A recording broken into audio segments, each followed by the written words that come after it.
Olá, pessoal, boa tarde a todos. É com grande satisfação que damos início a mais uma palestra do projeto Voz em Ação.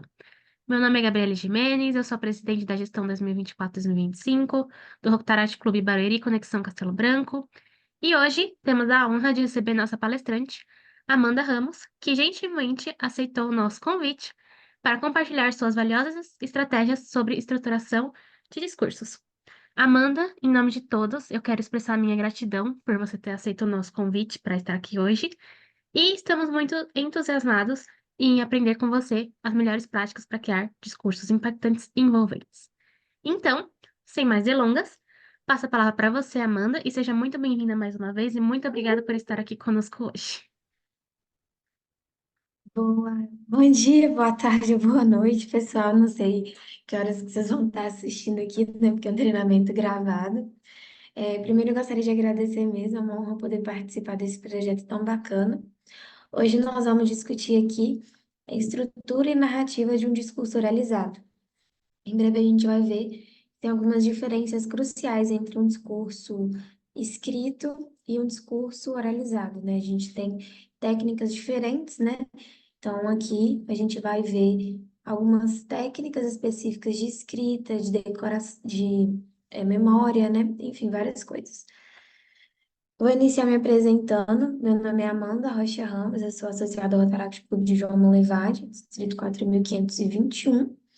Eu fui campeã do 16º CNO no ano de 2022, né? Na verdade, no ano de 2023, finalizando o ano rotário de 2022-23. Fui diretora de oratória do 4521 até o final do último ano rotário.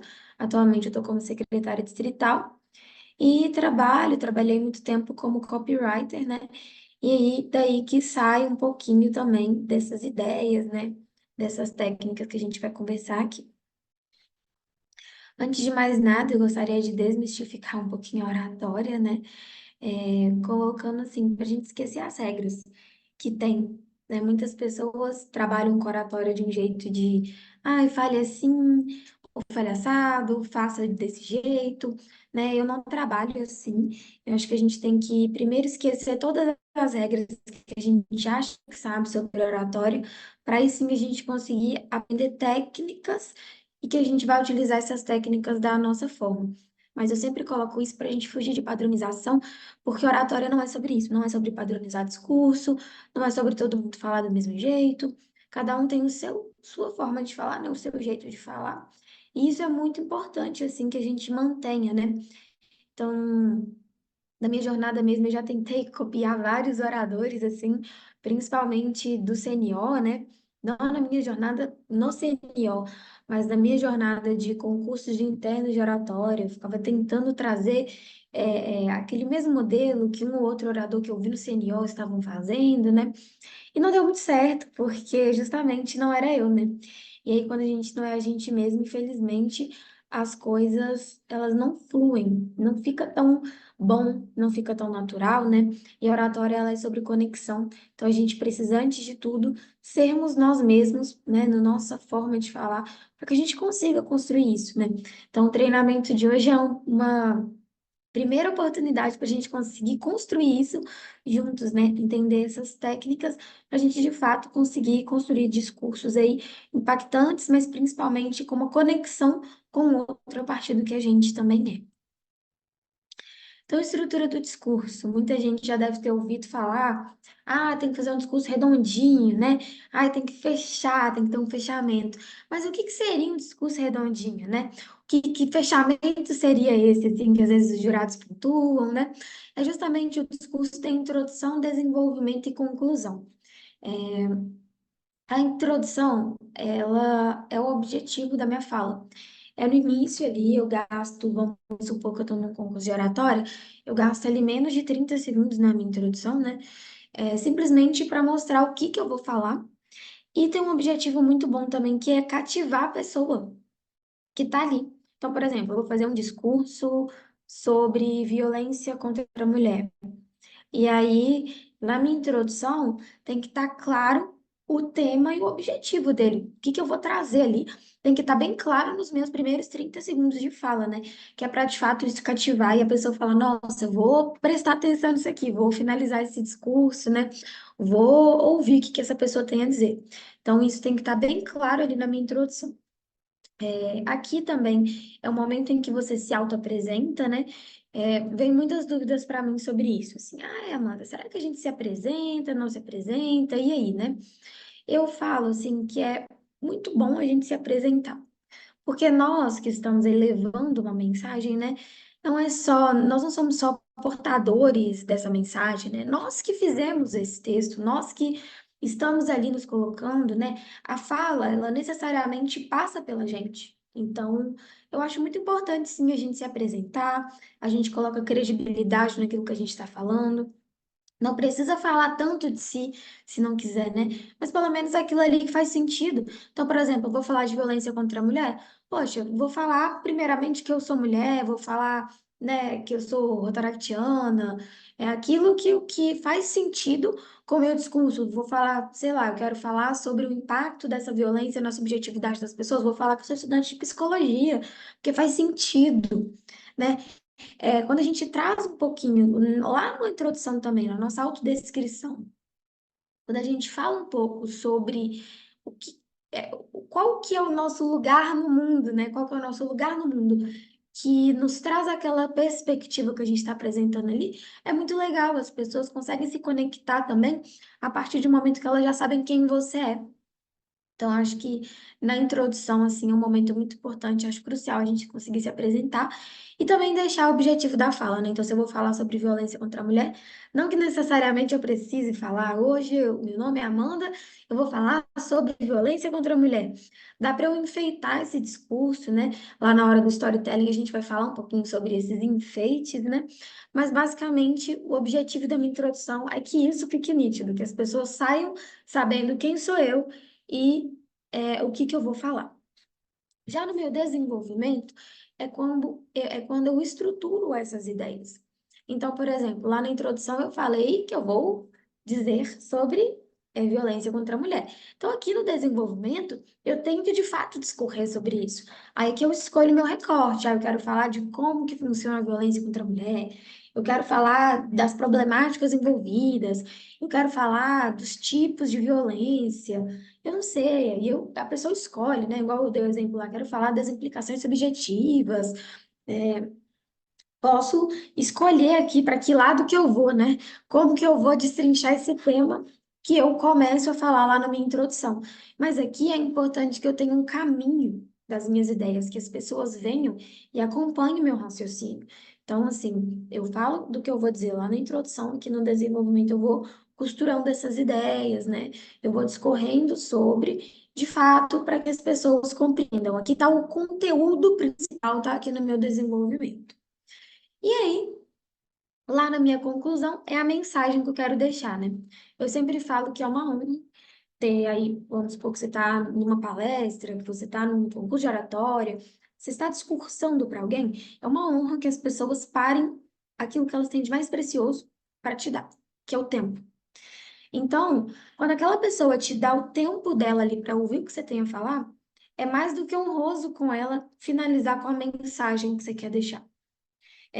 Eu sempre falo, a gente não tem que ficar contando com a cabeça das pessoas, com o raciocínio delas, que seja igual ao seu, porque não vai ser. Então, às vezes, algo que tá óbvio para você, poxa, beleza, eu disse o que eu disse, trouxe esse exemplo, então tá óbvio na minha fala que a gente tem que lutar contra a violência contra a mulher.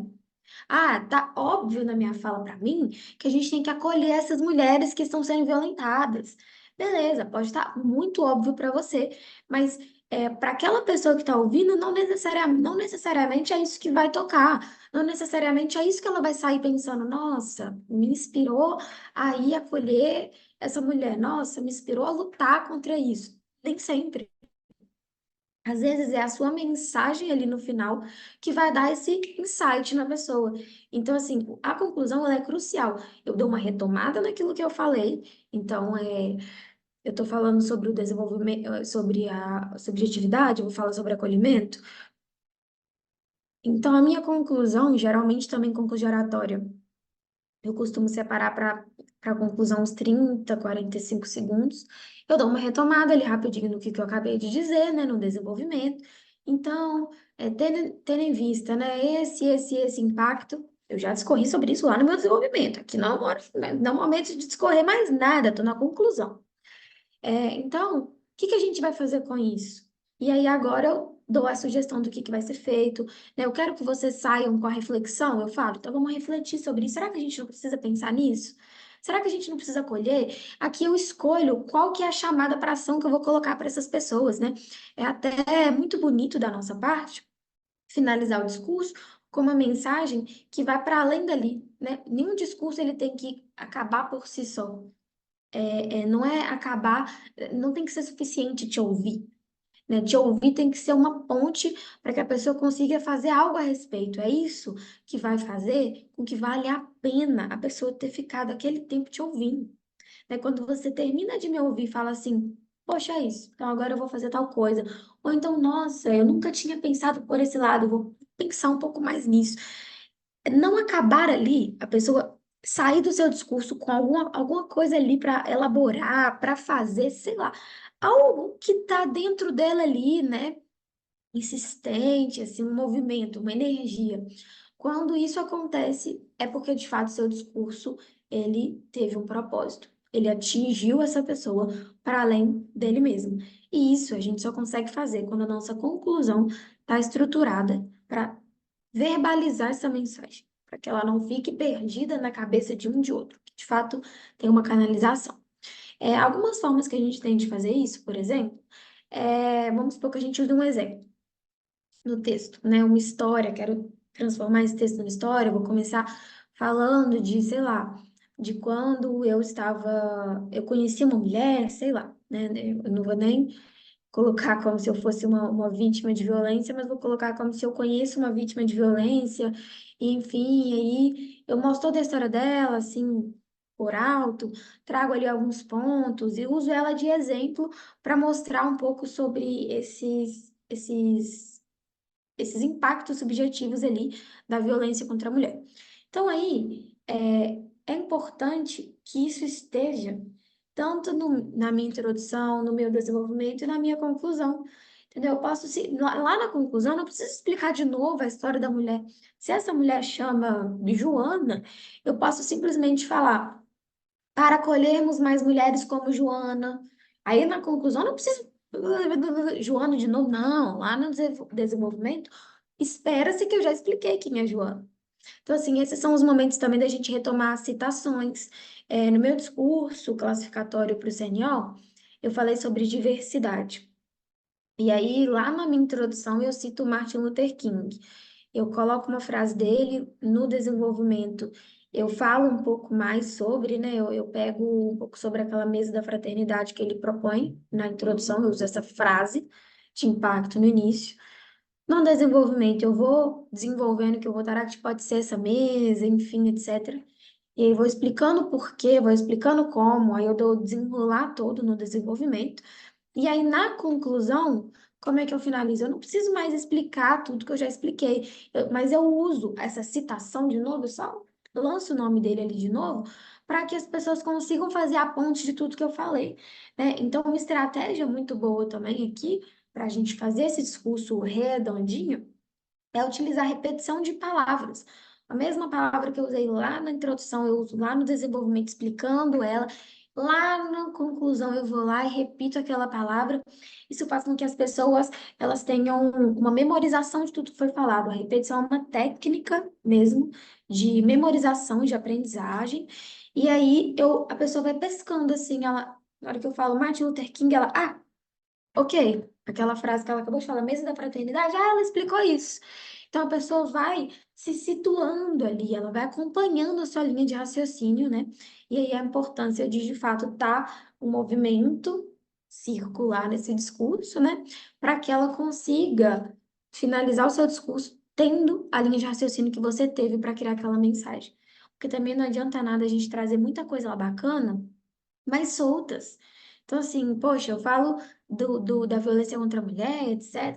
Aí lá no final eu vou explicar outra coisa de novo, faltando 30 segundos para acabar o meu discurso, eu vou tentar explicar alguma coisa. Será que vai dar tempo de absorver isso e criar uma mensagem? Acho que não. Então, assim, é de fato pensar um pouquinho no tempo também, para a gente conseguir fazer isso de uma maneira assertiva, né? Então, é importante que a gente faça aí uma introdução com um objetivo bem explícito, desenvolvimento, desenvolver mesmo esse objetivo, né? Mostrar essas ideias, e na conclusão deixar a minha mensagem. Para a gente conseguir fazer isso com mais conexão com as pessoas, tem a técnica do storytelling, que nada mais é do que o ato de se contar uma história, né? De se contar uma história bem feita, de trazer as pessoas, né? Igual eu falei no slide passado, de trazer as pessoas para a nossa linha de raciocínio, o storytelling, ele é uma excelente ferramenta para isso. Tem muita gente que acha que nunca usou storytelling, que jamais, nunca imaginou usar essa técnica, nem ouviu falar. Mas eu vou dar um exemplo aqui para você que às vezes vai te iluminar. Você falar, já usei isso sim. Provavelmente você já esteve em algum momento de alguém discordar de você, alguma discussão, algum obstáculo assim, e que você tem que convencer alguém a ver seu ponto de vista. Alguém faz alguma coisa com você que você não gosta, e aí você vira para a pessoa e fala assim: É. Imagina se fosse você. Imagina se eu fizesse com você isso e aquilo. Você começa a detalhar. Se eu tivesse ido lá ontem e feito tal coisa, não sei o quê, será que você ia gostar? Será que você ia estar tão feliz assim agora? Não sei o quê. Imagina que você. Ah, mas e se eu? Não sei o quê. Isso é uma história que você está inventando. Tá ou inventando, ou pegando, ou lembra aquele dia que você tava lá fazendo tal coisa, não sei o quê, e eu me sentia assim, não sei o quê. Gente, aplicação pura de storytelling. É exatamente com o objetivo de convencer a pessoa daquilo que você está pensando, que você utiliza, sem saber, às vezes, que tem o nome, essa técnica do storytelling. Para além das nossas conversas de convencimento, assim, mais casuais, o storytelling também é utilizado no marketing, né? Muito utilizado nessas propagandas, de quando você vai se envolvendo ali na história, aqueles assim, ai, como é, uma caneta azul mudou minha vida. E aí você vai lá e vê toda aquela história, e no final das contas, talvez quer comprar aquela caneta azul. Ou então assim, ai, entenda como eu evoluí disso para isso. Aí você vai ver toda a história para no final você querer comprar aquilo que fez a pessoa evoluir ou não. Ou às vezes ler aquele recado, né? Às vezes não é uma venda ali explícita, mas é uma mensagem que a pessoa quer deixar. Então, o storytelling, ele tá de fato presente e ele tem a ver com o jeito que a gente fala. Que às vezes eu poderia vir aqui e falar para vocês assim: estudem técnicas de oratória, vai ser muito bom para a jornada de vocês. Ok, deixei minha mensagem. Muito diferente disso, eu posso utilizar o storytelling. Posso falar assim: imagina que você está num palco, foi chamada agora, tá? Você acabou de ser chamado para representar uma coisa que você gosta muito, você fez um projeto muito bacana, você acabou de ser chamado para falar sobre ele, você está num palco, e aí na hora que você chega lá, você se dá conta de que você tem muita dificuldade de falar, que você não consegue dar um branco de tudo. E aí eu falo, será que se você tivesse aprendido algumas técnicas de oratória antes, será que não seria mais fácil? Talvez, imagine agora que você está aqui aprendendo storytelling, aprendendo estrutura de discurso, e agora você é chamado para fazer esse discurso lá. Você se sentiria mais preparado ou menos preparado a partir disso? Então, eu já pego uma história, que você está nesse palco, não sei o quê, e a partir do storytelling, te faço imaginar, poxa, talvez eu precise aprender um pouquinho sobre oratória. Talvez, de fato, vai ser bom para mim. Então, o storytelling nem sempre ele vai ser uma grande história, né? Nem sempre vai ser, uau, a história da minha vida, um filme. Não, às vezes é simplesmente um caso cotidiano que você insere a pessoa nele. Ele agrega muito valor ao discurso, mas para a gente conseguir ter essa técnica, a gente precisa ter um domínio da história que a gente vai contar. Eu sempre falo, fofoca mal contada não dá certo, não dá para se perder no meio da história. Porque quando eu me perco ali, começo a contar uma coisa, dou uma viajada, vou lá na frente, volto atrás dessa história, não tem uma estrutura também, porque tudo aquilo que a gente falou de estrutura de discurso, o storytelling, ele também funciona dentro de uma estrutura. E aí, quando isso não acontece, a pessoa começa, em vez de prestar atenção na sua mensagem, começa a ficar prestando atenção assim, uai, essa história tem um furo. Não, mas ele tá falando que não tem como fazer tal coisa, mas tem como sim. Não, tem sim, tem sim. Aí, em vez de você prestar atenção no que a pessoa tá falando, você começa a ficar pensando no furo da história da pessoa. Você começa a ficar pensando muito em coisas que não tem nada a ver com aquilo que está sendo apresentado ali.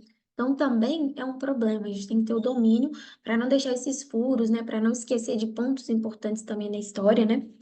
Essa boa história, ela tem alguns elementos. O primeiro deles é a contextualização, o contexto, de fato, que aquilo ali está acontecendo, né? A pessoa tem que saber. Para ela imaginar, se eu tô... o objetivo do storytelling também é a pessoa se imaginar ali, ou imaginar uma história, né? Você está só contando, você está usando apenas palavras, apenas você, né? Só as suas palavras e os seus gestos, e a pessoa tem que visualizar aquilo ali, ela tem que imaginar. E ela não vai imaginar se você não der um contexto para isso.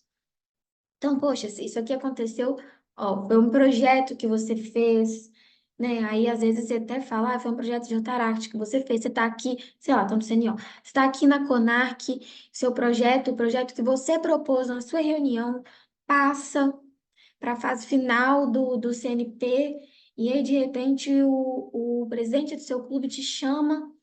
Olha só para você ver, tem um contexto aqui, tem um contexto inteiro de afeto desse projeto que eu coloco ali. Então, os sentimentos fazem parte do contexto.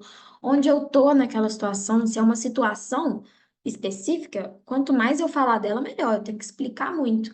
Se é uma situação menos específica, tipo, todas as vezes que você subir no palco, uma situação menos específica, não preciso explicar tanto, dar tantos elementos descritivos. Mas quanto menor o lapso de tempo daquilo ali, é só um episódio. Eu preciso trazer bastantes elementos de contextualização. A personagem é a mesma coisa. Quanto mais elementos dessa personagem eu trago, melhor para que a pessoa se identifique com ela. Porque o objetivo, no final das contas, de trazer essa personagem é que ela tenha uma identificação com essas pessoas. Que as pessoas se identifiquem com ela, não necessariamente de como eu sou parecido com essa personagem. Pode rolar também. Mas pode rolar também de, poxa, eu já conheci alguém parecido. Tô identificando isso daqui, hein? Uau! Às vezes essa personagem é tão diferente de mim, mas a gente tem essa aqui em comum. Então, deixa eu ver o que aconteceu com essa pessoa. Esse fator de identificação, ele vai acontecer a partir da descrição desse personagem, né? Então, por exemplo, se essa personagem for você, né? Eu coloco, imagine que você, nananã. Beleza. A pessoa já está se imaginando. Para isso também eu tenho que tomar um cuidado de escolher um contexto em que todas, ou a maioria daquelas pessoas que estão ali, participam, né? Então, sei lá, tô na escola, imagina que eu tô no meu primeiro dia de aula de volta às férias, de volta das férias. Ok, todo mundo já passou por isso. Garantidamente, eu sei que todo mundo que está na escola passou pelo retorno das férias. Mesmo que tenha sido um mês depois, passou. E essa pessoa vai tentar lembrar desse dia a partir do momento que eu estou falando. Agora, eu posso estar falando assim: imagina, para uma turma de ensino médio, imagina que você está numa entrevista de emprego. Bom, essa pessoa nunca esteve numa entrevista de emprego, talvez. Então, aí eu preciso descrever bastante esse personagem. Então, você acabou de te formar no ensino médio. Você decidiu que você vai trabalhar agora, enfim, e aí você foi convidado para uma entrevista de emprego, então agora já tem um contexto mais desse personagem. O personagem acabou de formar no ensino médio, agora a pessoa já está conseguindo visualizar um pouco mais. Poxa, então isso aqui é ano que vem. É importante esses detalhes, parece bobeira, entendeu? Eu falo e aí eu fico às vezes até pensando, será que eu preciso ficar explicando isso? Mas é bom, porque de fato, sem esses detalhes aqui, a história ela acaba não gerando o principal, que é a conexão, que é acontece os personagens. A trama, né, que é simplesmente o enredo da história, tudo que acontece faz parte da minha trama, né, enfim. Então, que tenha de fato uma história, né, começo, meio e fim. E a gente tem os dois pontos principais dessa história, que é o conflito e a resolução. Não se enganem pelo nome. Não é porque chama conflito que é coisa ruim, não é porque chama resolução que é coisa boa. Conflito é simplesmente esse. Quando eu conto uma história, eu começo contando assim. Então, é, sei lá, vamos supor que eu saio da minha casa e vou para a faculdade. História é essa. O que que eu imagino quando eu falo que eu vou para a faculdade? Eu simplesmente imagino que eu saio de casa e chego na faculdade. É uma história linear, apenas. É uma história interessante. Ela agrega alguma coisa? Ela traz alguma coisa, alguma mensagem? Você consegue pensar alguma mensagem com simplesmente uma história que é eu indo para a faculdade, chegando na faculdade, assistindo a aula, voltando para casa? É uma história muito linear, é previsível. Eu sei o que que vai acontecer, porque tudo que vai acontecer está posto ali no início da história. Uma história, para ela ter um nível de storytelling, para eu conseguir utilizar ela com o intuito argumentativo, é importante que ela tenha um momento em que essa linearidade é cortada. Então, quando isso aqui rompe, quando em vez de eu fazer isso aqui, eu faço isso aqui, eu faço, fui para outro lado. Voltei, não tô indo. Quando a minha história muda, a trama dela traz um conflito. É aí que a minha curiosidade atina. Saí de casa para poder ir para a faculdade, mas aí, na primeira esquina que eu viro, eu vejo uma nave espacial. Bom, ok. Aconteceu uma coisa aqui que não era para acontecer, né? Não estava previsto na minha história que ia parar uma nave espacial ali na minha história. E eles que dão um tom característico para essa história de ela conseguir passar uma mensagem, dela ter uma base argumentativa mesmo. Então, que é o conflito e a resolução e o ponto de vista. Não se enganem quando ouvirem essa palavra conflito, imaginar que tem que ser uma coisa ruim e resolução como se fosse uma coisa necessariamente boa, porque não é o caso. É simplesmente que quando eu estou contando uma história, ela pode ser ou não linear, né? Imagina que eu estou contando assim, que eu saio de casa e vou para a faculdade. Assisto a minha aula, volto para minha casa. Até esse momento, é uma história linear, nada que está acontecendo ali é fora do esperado, é uma história previsível, que é uma história ótima, eu posso contar ela, enfim, eu simplesmente estou contando meu dia, né? O que que você fez hoje? Ah, hoje eu fui para a escola, eu fui para a faculdade, saí de casa, fui para a faculdade, vi aula, voltei, enfim, é uma história simples. Agora, quando eu quero usar essa história para fins argumentativos, essa história não basta para convencer ninguém de nada. Então, como que eu conto uma história que de fato tenha um convencimento, né? Eu tenho que analisar essa história para ver se ela tem isso. Ela tem que ter um conflito, que é o momento em que ela deixa de ser linear. Se eu falo que eu estava indo para a faculdade, chego lá, assisto aula, é o esperado mesmo, volto para casa, é isso, é uma história que está numa linha reta. O conflito é justamente o momento, né, também chamado de clímax, que é o momento em que a gente rompe com essa linearidade. Então, aqui. Estava indo para a faculdade, aí na primeira esquina eu me deparo com uma nave espacial. Peraí, estava indo para a faculdade. O que que nave espacial tem a ver com isso? Nave espacial não tem nada a ver, saiu aqui. Minha história estava aqui, e de repente ela faz assim uma curva, tuf, ela vai para outro lugar. Isso é um conflito. É justamente o momento em que essa história perde a linha. O linear dela ali é rompido. Então, se eu rompi, vamos pensar aqui comigo, né? Então, construindo um gráfico. Daqui para cá, é uma linha reta. Ou seja, eu sempre sei onde que minha história vai estar.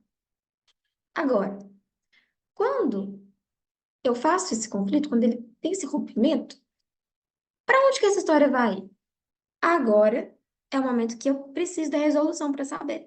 Eu fico curiosa, entendeu? O conflito me dá uma curiosidade. Então, tá, o que que vai acontecer a partir dessa nave espacial? Né? O que que isso traz para essa história? Então, a resolução vai ser justamente eu saber para onde que ela vai parar. E aí, no final das contas, o que que aconteceu com isso? O que que esse episódio traz para minha história? Isso é a resolução, que é simplesmente eu saber como que esse clímax, né, para onde que esse clímax vai levar a sua história. Então, né, não é porque a resolução, o conflito, que tem que acontecer uma coisa ruim e depois fazer as pazes, né? Não, não é uma história em quadrinhos também. Pode ser que seja uma coisa muito boa que aconteça ali, né, como uma coisa ruim, enfim, é só esses termos para a gente entender o que que essa história tem que ter. E aí, o ponto de vista é justamente a mensagem que eu quero atrelar a esse storytelling. Então, vou dar o exemplo dessa que eu tô colocando, tá? Então, a minha personagem, né, no caso, eu estou indo para a faculdade, aí nessa primeira esquina eu encontro essa máquina, né, essa nave aeroespacial, e aí eu falo, tipo assim, olha, beleza, é uma coisa nova, é uma coisa diferente, mas assim, poxa, eu vou para aula mesmo assim, eu tenho que ir para aula. E aí chega lá, era uma coisa super incrível, eu pedi uma oportunidade, não sei o quê, enfim, alguma coisa que era importante para mim, né? E aí é isso, assim, a resolução é que eu perdi aquilo ali, aquele evento que poderia ter acontecido. Vários colegas meus pararam lá, participaram do que era, foram lá ver o que era, e aí saíram com saldos positivos enormes e eu não saí. Essa foi a resolução da minha história. Agora eu trago o ponto de vista. Aí eu falo, será que a gente tá tão imerso na nossa rotina que a gente perde o extraordinário que nos chega? Nesse dia, eu perdi um extraordinário. E aí, olha só, eu dei valorizei só a minha rotina, só o que eu tenho que fazer por ter que fazer, que eu simplesmente perdi uma coisa que poderia ter mudado a minha vida, mas que eu não quis me abrir para isso. Então, aqui eu tô dando meu ponto de vista da história. Agora eu consigo te convencer. Agora eu consigo virar e falar para você: não deixe de ver o extraordinário que está nos nossos dias. Não deixe de ver. Não deixe de olhar para o lado e ver, nananã, e eu vou lá e trago todo um discurso sobre isso. Como poderia ser também um discurso inverso. Se a resolução for outra, perceba que a resolução ela é importante para o meu ponto de vista. Porque quando a resolução é negativa, bom, então tá, então você tem que fazer o contrário do que o personagem fez, né? Porque, pô, deu tudo errado lá no personagem. Eu vou te indicar fazer o quê? O contrário, fazer diferente. Ou então, pô, deu tudo certo, tá? Eu ignorei aquela nave espacial mesmo, e no final das contas era uma coisa horrível, tipo, todo mundo parou para ver, nananã, e aí cheguei lá na faculdade e tinha uma grande oportunidade me esperando, eu consegui chegar lá, nananã, etc. Poxa, foi bom demais. O fato de eu não ter parado ali, não ter me distraído, foi o que fez com que eu alcançasse aquilo ali que eu estava almejando. Ótimo. Se essa resolução foi outra agora, foi uma boa resolução, beleza, então agora eu vou indicar você a fazer a mesma coisa. Então, eu vou falar. Bom, às vezes aparecem grandes obstáculos e grandes distrações no nosso dia a dia, mas quando a gente sabe que aquilo que a gente está fazendo tem um propósito, a gente tem que continuar seguindo, a gente tem que ignorar as distrações, por mais atrativas que pareçam, e seguir rumo àquilo que a gente está esperando, porque é só assim que a oportunidade vai aparecer. Talvez se eu tivesse parado para olhar aquela nave espacial, talvez eu tivesse perdido a grande oportunidade da minha vida, mas foi o foco, a determinação. Então perceba como que essa mesma história, ela pode ter dois pontos de vista completamente diferentes, simplesmente pela resolução dela. Então, simplesmente pelo jeito que ela termina, eu consigo tirar uma mensagem completamente diferente. Então, essa sacada de escolher qual história que eu vou pegar para poder aplicar aquilo ali que eu estou falando, é também uma sacada de pensar qual que é a mensagem que eu vou trazer. Não é o caminho, não é eu pensar o storytelling para depois eu pensar a minha mensagem. Se é uma imaginação, por exemplo, né, a maioria dos storytellings a gente faz numa imaginação, né? Ou às vezes eu lembro de uma história que me fez chegar naquela linha de raciocínio, né? Eu lembro de um projeto, de uma história que fez sentido ali. Antes eu tenho que saber qual que é o ponto de vista que eu quero trazer. Para aí sim eu conseguir imaginar essa história, eu conseguir trazer, eu conseguir ver o que que eu vou filtrar ou não dessa história, né? Porque às vezes ali, sei lá, pô, às vezes foi um ano que você viveu de intercâmbio. Pô, um ano, você tem 3 minutos, 5 minutos para falar. Quer dizer, não vai dar para você narrar todo o seu ano, você vai escolher algo ali que justifique aquele ponto de vista no seu intercâmbio. Então, poxa, lá no seu intercâmbio você aprendeu muito sobre networking. Então, tá, você vai contar um caso, lembra de um caso que tem a ver com networking. É isso que você quer falar no seu discurso. Sempre tem que ter esse caminho de pensar o que que eu quero trazer, qual que é a minha mensagem, para aí sim eu ver qual que é a história que se encaixa, o que que eu vou tirar e colocar dessa história para se encaixar. Eu posso sim colocar efeitos imaginativos nela. Posso sim. Naquele dia eu escolhi não fazer isso, mas talvez se eu tivesse, posso sim. Essa história é sua. Você pode se apropriar dela e contar ela com os elementos que você sentir que façam sentido com o ponto de vista que você quer trazer lá.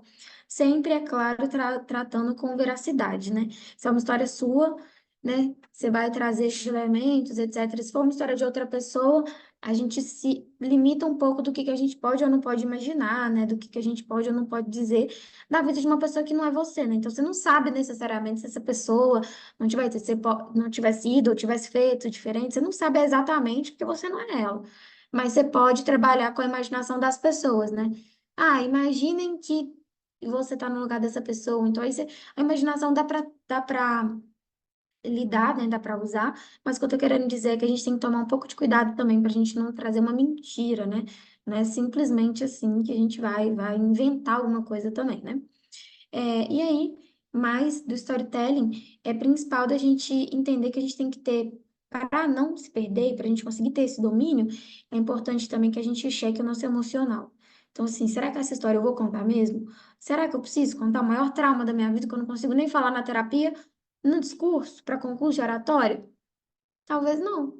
Talvez uma outra história com impacto emocional para você menor seja muito melhor, porque você vai conseguir contar essa história muito bem contada. E talvez uma história que é seu trauma, talvez você vai chorar no meio do caminho, vai esquecer, vai dar um branco. Então, assim, ousem dentro daquilo que é possível ousar. Chequem o emocional de vocês. Eu, como estudante de psicologia, não posso deixar de falar isso. Chequem o emocional de vocês para ver se essa história tá rolando, porque ela só vai cativar as pessoas se você tiver controle das emoções que estão envolvidas ali naquela história. Então, agora chegou o momento de escrever meu discurso. Já sei que ele tem que ser estruturado, já sei que o storytelling, depois que eu tiver a estrutura do meu discurso pronto, eu posso utilizar ele ali para dar uma incrementada no jeito que eu falo, dar uma mudança. Então, até o momento a gente já sabe disso. E aí eu vou pegar para escrever o discurso. Como que eu vou fazer isso? Eu vou fazer em tópico? Eu vou fazer texto corrido? Como que eu vou fazer? Tem vários métodos, não tem certo nem errado. Algumas coisas podem influenciar, como por exemplo, o tempo, né? Se eu tenho muito tempo para ensaiar, eu vou conseguir fazer alguns métodos. Tem outros que eles vão me ajudar quando eu tiver pouco tempo. Então, eu sempre indico que vocês tentem fazer pelo menos dois, métodos diferentes desses quatro que eu vou passar aqui, para que vocês de fato tenham ali uma ferramenta na manga, quando vocês precisarem de fazer um discurso com menos tempo, mais tempo, enfim, né? Entender também como funciona a sua memorização vai te ajudar a escolher o melhor método. Então, pense em como é que você estuda. Será que você estuda fazendo resumo? Você estuda fazendo tópico? Você estuda fazendo mapa mental? Você estuda... Como que você estuda para uma prova? Então, pense em como que você faz para estudar para uma prova, porque basicamente, isso vai te ajudar a entender como que você vai ensaiar seu discurso. Então, aqui, junto aqui das técnicas que eu vou trazer, vou dar alguns exemplos. Tipo, isso daqui se encaixa muito bem com quem estuda ou memoriza desse jeito, que aí vocês conseguem se identificar um pouco mais no processo também. Então, o primeiro é o método por extenso, que é escrever como se estivesse falando. Muita gente confunde o método por extenso, acredita que faz desse jeito, mas não faz, porque faz tipo uma redação de Enem e aí depois tenta transformar isso no texto. Foi o que eu comecei falando no início, assim, do treinamento. Não é para a gente pegar um texto escrito e transformar ele em oralizado. Esse não é o caminho da construção, né? Talvez eu possa, sim, me inspirar. Poxa, caiu um tema lá no concurso de oratório, eu lembro que, pô, eu já escrevi um texto sobre isso, escrevi um poema sobre isso, sei lá, escrevi um artigo sobre, ó, ótimo, vou pegar aquilo ali para me inspirar. Mas eu não vou pegar aquilo ali e mudando as palavras para fazer o oralizado. Eu começo a fazer do zero, eu leio aquilo, me inspiro, falo, pô, essa ideia que eu quero falar de novo. Essa frase aqui é maneira, frase de impacto, vou usar. Ótimo, mas não é adequação de material, é fazer um novo material. E esse processo do extenso é escrever como se eu estivesse, tipo, falando mesmo com alguém, tipo, como se eu estivesse conversando, né? Como se eu estivesse indo lá discursar. Então, aqui eu coloco boa tarde, boa noite, meu nome é Amanda, nananã, tal, coloco as minhas frases, eu simplesmente escrevo como se eu estivesse lá. Então, esses pequenos arranjos de fala tem que estar escrito ali, desde o boa tarde, desde tudo tem que estar escrito ali. Então, é um texto que de fato vai ser um retrato daquilo que eu vou escrever.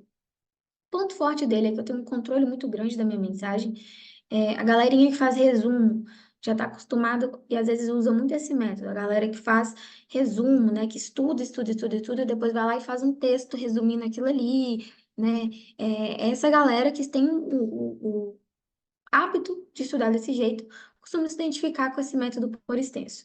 Eu tenho um controle maior da minha mensagem, porque é muito mais fácil eu mudar uma frase. Eu vejo que aquela frase ali não está funcionando, eu consigo mudar só ela ali, né? Mudar ela especificamente. Então, eu vou sempre melhorando uma coisa que já está pronta. Já está ali a minha ideia, e eu posso melhorar, melhorar, melhorar, melhorar, porque eu estou vendo aquilo ali. Né? Não é como se eu estivesse só ouvindo, não tem que contar com a minha memória. Eu estou lendo ali e eu consigo mudar bastante.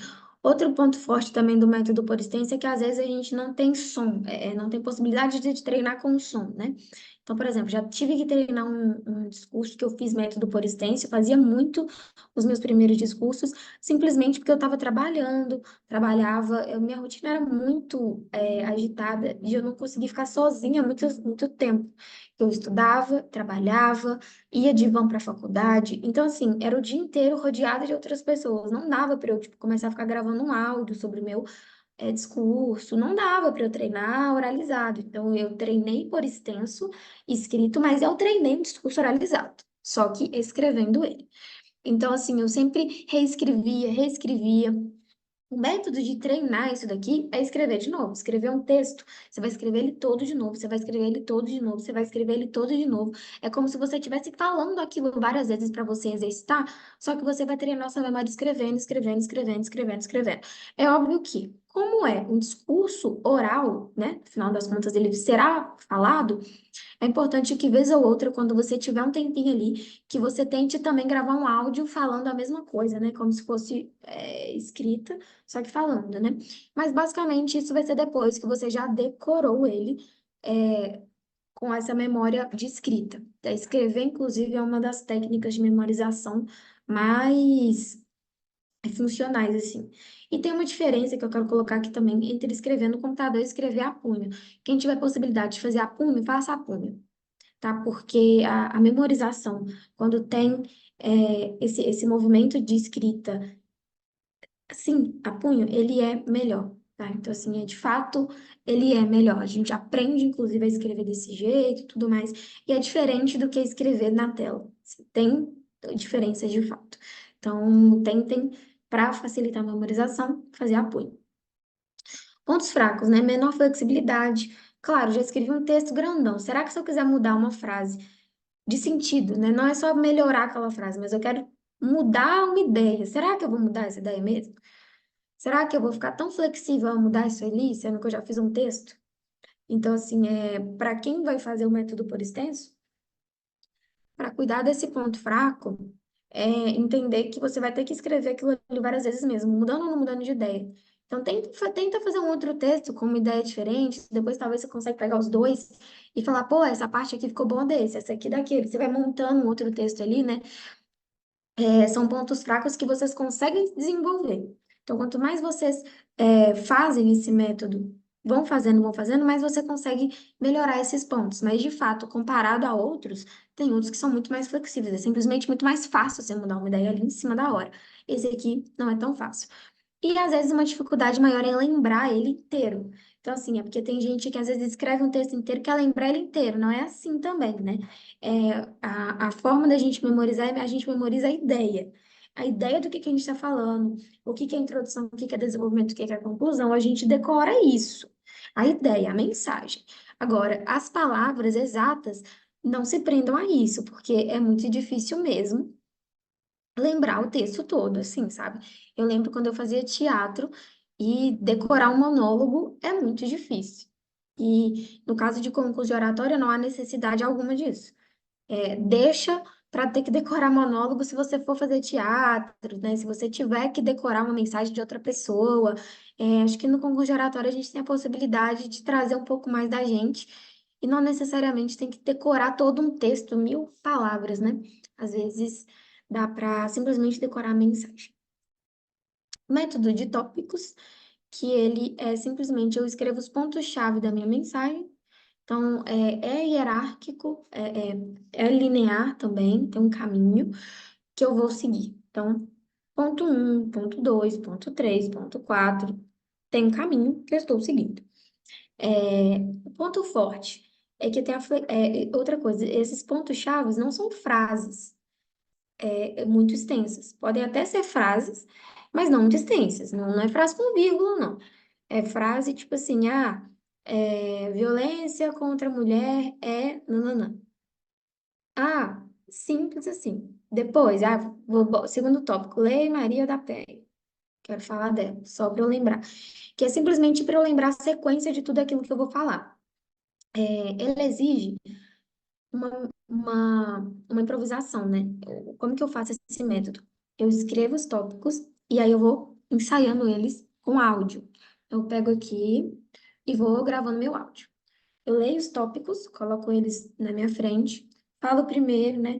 Ah, violência contra a mulher, não, não, não, não, é isso e aquilo, paraná. E aí eu olho para o meu próximo tópico, é Lei Maria da Penha. Então eu tenho que vir falando aqui até me vir a Lei Maria da Penha. Tem que encaixar a Lei Maria da Penha na próxima coisa que eu vou falar. Aí o próximo tópico, vou lá e encaixo o terceiro. Então eu vou sempre falando, ou seja, vai sair discursos diferentes necessariamente. E aí o caminho é justamente eu ouvir vários e falar, nossa, essa aqui ficou bacana, hein? E aí você também vai fazendo a memorização intuitiva de ir falando, né? Depois você vai tirando os tópicos, né? Você vai falando, tipo assim, eu acho que agora do primeiro pro segundo eu já sei qual que é o próximo, já sei qual que é o próximo. Você vai tirando, não olha mais os tópicos, mas consegue já falar o texto. Mas você não olha, mas porque você lembra. Porque como você ensaiou lendo os tópicos, meio que quando você está finalizando aquela ideia do que é violência contra a mulher, você já lembra a Lei Maria da Penha. Porque você treinou desse jeito. Então, você ajudou a sua memorização a fazer isso. Método de tópicos também é muito legal para quem consegue, para quem estuda com tópicos mesmo, para quem faz aqueles, em vez de fazer um resumo, faz aqueles flashcards, faz post-its com pontos específicos, já está acostumado a ter essa elaboração um pouco mais sucinta, né? Para isso, esse método de tópicos ajuda bastante. Ele traz uma flexibilidade maior do discurso. Querendo ou não, você mudar um tópico é muito diferente do que você mudar um texto inteiro, você ter que adequar a próxima frase, a frase anterior. Se você quiser tirar um tópico ali, você tira e vai se adequando, né? Então, com isso, com essa flexibilidade, você tem uma maior tendência de ter novas percepções, né? Justamente porque você já está mais aberto a isso ali, né? E é mais dinâmica, com certeza. Treinar desse jeito é muito mais dinâmico. E traz uma memorização intuitiva, porque é justamente o ponto um vai para o 2, vai para o 3. Então, às vezes, você só tem que lembrar 4 pontos. E aí, o resto você vai meio que improvisando, né? O ponto fraco dele é que, de fato, ele abre espaço para necessidade do improviso. Então, não dá para fazer um método de tópicos sem saber improvisar. Então, inclusive, poxa, Amanda, eu tenho dificuldade em improvisar. Que eu falo para você? Use o método de tópicos fora de concurso de oratório. Use o método de tópicos para explicar uma outra coisa mais simples na sua faculdade. Use o método de tópicos para fazer um seminário, uma apresentação na faculdade com os tópicos. Aí você tem eles ali. Ou seja, você só vai precisar improvisar entre um e outro, mas pelo menos você tem um ali. Vai treinando essa capacidade de fazer um tópico ir para o outro, desse caminho de um tópico para o outro. Vai treinando isso primeiro, e depois você pega para tentar montar um discurso disso. Porque, assim, esse método, ele tem uma outra característica que ele demora menos tempo. Então, eu acho que saber fazer um discurso com tópicos é crucial, porque a gente usa isso no nosso dia a dia, assim, quase que necessariamente. Eu estou fazendo um slide aqui. No slide, muitas vezes a gente usa tópico mesmo. Não é legal aquele slide que tem 5 textos, não sei o quê, né? Não é legal. É legal o slide que tem tópico, imagem, não sei o quê. Então, assim, quando pego um slide lá que tá só os tópicos e falo em cima deles, eu tô usando esse método, só que eu tô usando ele com apoio em vez de usar sem apoio. A diferença é totalmente essa, né? Que quando eu vou no concurso de oratório, eu não tenho nada nas mãos. Mas às vezes o método de tópicos, inclusive, a gente pode usar ele para ir num discurso que a gente possa usar apoio. Poxa, quero fazer um discurso de homenagem, eu vou lá no púlpito. Posso sim, nada me impede de colocar e levar um post-it com um pouquinho de coisa. Tem gente que leva anotaçãozinha na mão. Gente, tá certo, faz sim. Se você precisa desses tópicos, faça. Muito bom. Tem gente que vai fazer o discurso por extenso também lá numa homenagem, escreve todo o discurso e lê esse discurso lá. Vai de cada um, vai do que vocês vão escolher fazer, mas há possibilidade de fazer. E eu indico que façam quando não estiver sendo testado, quando não estiver sendo pontuado, avaliado, que aí facilita com que vocês treinem isso, porque o improviso é uma habilidade importantíssima para muitas coisas. Entendeu? Nem sempre na vida a gente sabe o que está vindo ali nos diálogos. Às vezes vem uma pergunta para você do nada. De Rotaract, principalmente quando a gente está fechando parceria, o improviso é importantíssimo. Então, assim, treinem esse método, pelo menos esse. E o de stencil, acho que é bom treinar. Mesmo que vocês não se identifiquem. Mas porque talvez caiam numa situação que vão ter que fazer. Caiam numa situação que não consegue falar, não consegue usar, emitir sons ali naquele treino. Usa o stencil. Ai, só tenho 2 horas para ensaiar um discurso. Pois isso não vai dar. Tipo, não vai dar, gente. Demora para escrever mesmo. A gente precisa escrever pelo menos uns 5 textos lá no método extenso para, de fato, você chegar na memorização média, assim, sabe? Então, você vai escrever, vai escrever, vai escrever, vai escrever, vai escrever. Se você tem 2 horas, simplesmente não vai dar. Então, esses dois métodos, eles são alguns que ajudam, inclusive, nos próximos dois, que vão ser os mais complexos aqui agora. Temos o método de mapa conceitual, acho que eu até escrevi mapas sem querer, mas era mapa conceitual, que eu elenco algumas palavras-chave e escrevo a relação entre elas. Mapa conceitual não é a mesma coisa de mapa mental, que mapa mental eu pego o meu tema, coloco no meio e vou puxando setas. Aqui não é isso que eu faço. Meu tema não necessariamente fica no meio. Eu leio meu tema, eu penso tudo que eu sei sobre ele. Eu pego as palavras, só palavras, não são frases. Agora são só palavras e coloco todas no cantinho da minha folha. Escrevo, escrevo, escrevo, escrevo tudo. Vai ser tipo um brainstorm, assim, joga tudo. Tempestade de ideias, pá, pá, pá, pá, pá, tudo que vem na minha cabeça quando eu penso em violência contra a mulher.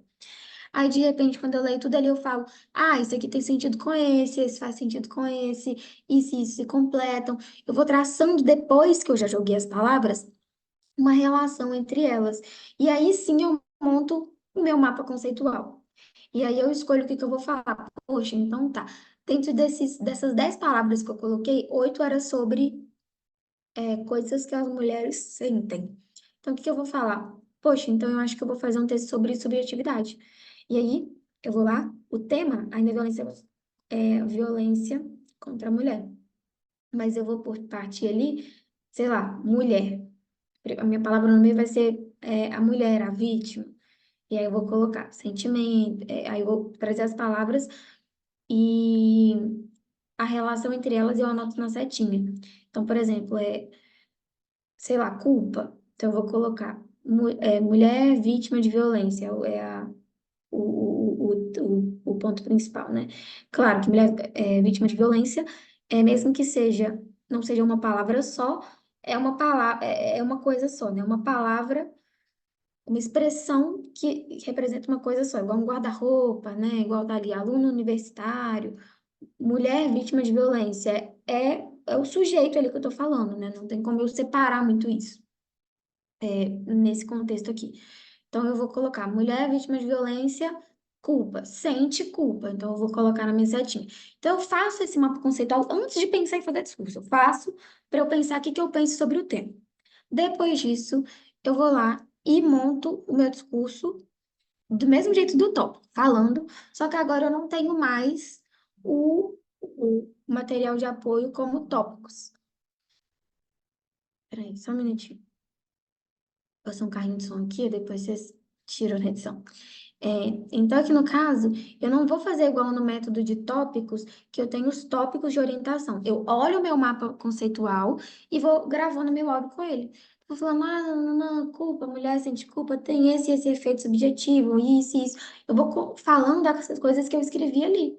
Só que eu posso sair de qualquer lugar e chegar em qualquer lugar, porque todos eles passam pelo centro.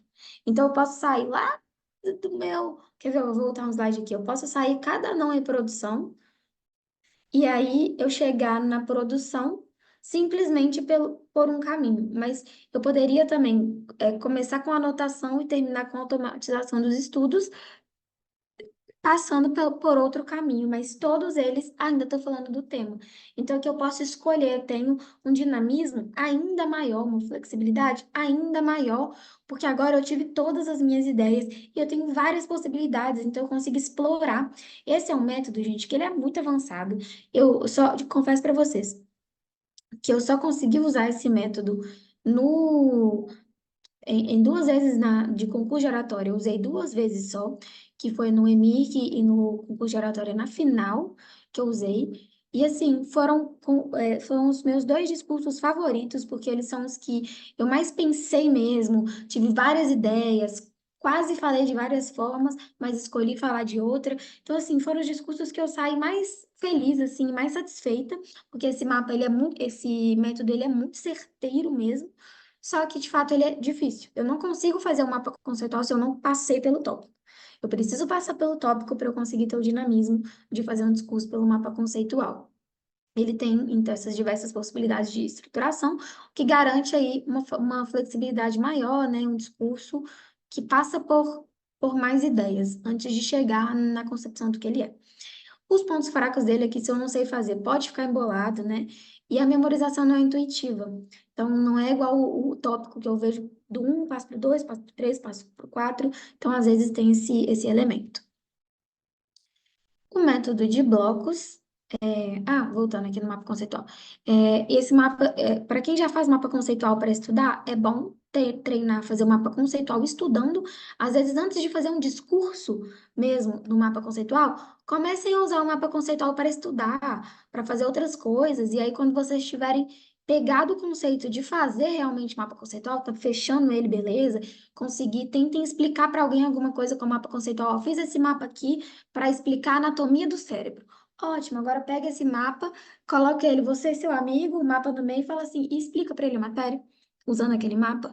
São treinos que ajudam muito para você conseguir chegar na etapa de fazer um discurso com mapa conceitual. E isso vai ajudar a tirar essa emboleira, né? Não vai ficar tão embolado.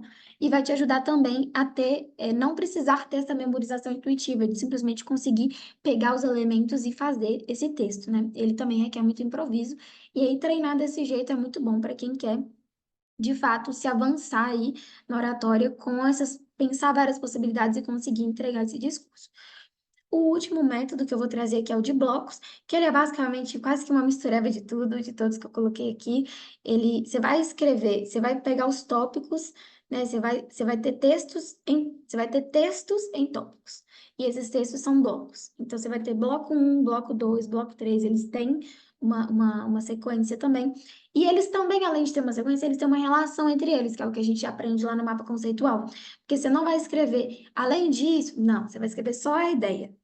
Violência contra a mulher é isso e aquilo. A Lei Maria da Penha, nananana. Você não vai escrever, além disso, não. Essas preposições você vai colocar depois. Você vai anotar depois que você anota os blocos, você vai anotar a relação entre eles. E aí você tem dois caminhos. Ou você faz um texto e separa os blocos, que não são parágrafos, são blocos, e aí você vai montando ele ali. Ou o jeito que eu costumo fazer, eu pego os tópicos e elaboro eles. Pego um tópico, elaboro. Então, eu tiro aquele negócio do improviso do tópico, eu simplesmente escrevo ele. É legal porque eu consigo fazer uma revisão mais detalhada. Se eu tô ali no meio do discurso está dando problema, eu posso ensaiar só esse meio, porque eu tenho as duas partes separadas e a junção entre as duas. Então, assim, é um ponto, é um método legal para quem está começando. Se eu tivesse que fazer um discurso rápido, eu usaria um método de blocos. Se eu tivesse um dia para fazer o discurso, é um dia, um tempo suficiente para fazer um método de blocos. Ele não tem tanta flexibilidade também. É um discurso para. Você não vai pensar tudo que eu posso falar, não, pô, se eu tenho um dia, é isso. Né? Não tem tanta flexibilidade, mas ele é uma memorização fácil, ele me permite estudar com barulho, sem barulho, ele realmente tem muitos pontos de vários métodos, né? Então, é um método que eu acho bem bacana para poder estudar também. Por fim, alguns conselhos gerais mesmo, para ter um bom discurso, é que inserir modulação de voz, expressões faciais, não adianta também eu ter um discurso muito legal e não conseguir expressá-lo da melhor forma. Ensaiar na mesma posição que eu vou falar. Então, na hora que eu vou ensaiar ele oralizado, mesmo sendo extenso, etc., algum momento eu vou ter que falar. Se eu vou apresentar em pé, fala em pé. fala. Se vou falar sentado, é uma roda de conversa, ensaia sentado. Chamar um ou mais ouvintes para te ajudar. Uma dica, inclusive, sobre isso. Você não fala o tema, fala o discurso e vê se essa pessoa consegue adivinhar do que você está falando.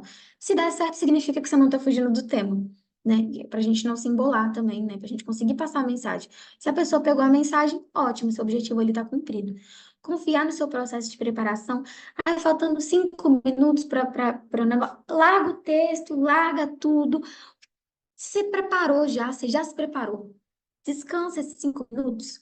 Simplesmente respira, se autorregula, pensa assim, você já preparou o conteúdo, agora prepara seu corpo para ir lá. Relaxa, respira, bebe uma água, come uma fruta, pensa no que você faz que vai te acalmar naquele momento, leve um chocolate para a sala de concentração. Relaxa, agora é o momento de cuidar do seu corpo para você ir lá fazer uma boa apresentação. Confia no seu processo e não esqueça de fazer uma boa finalização. Não adianta nada um discurso ótimo com vários conteúdos e simplesmente no final falar, é isso, tchau, é isso, beijos da Anitta. Não é assim que a gente finaliza um discurso. A gente pode finalizar agradecendo, obrigada, simples assim. A gente pode explicar por que a gente está agradecendo. Agradeço muito a compreensão de todo mundo aqui, a disponibilidade, o tempo. Geralmente, quando eu vou finalizar um treinamento, né, quando eu estou no presencial, várias pessoas ali, eu falo, gente, muito obrigada por terem separado aí, sei lá, um domingo de manhã para estar aqui. Enfim, eu faço essa finalização que dá um sentido também para aquelas pessoas que estão ali, de fato, elas estão entregando algo valioso para elas. Ou então falando, ótimo, então agora espero que vocês, a partir disso, não, não, não, não, não. Então eu estou fazendo uma finalização também. Não matem sem fazer uma boa finalização.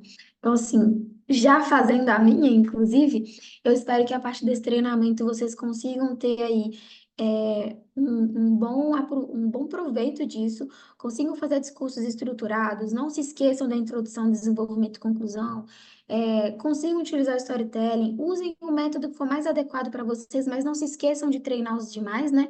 Que vocês utilizem esses conselhos aí, também que vocês não se atentem com a oratória apenas para concurso, que vocês de fato continuem se estimulando, aprendendo, se desafiando mais na oratória.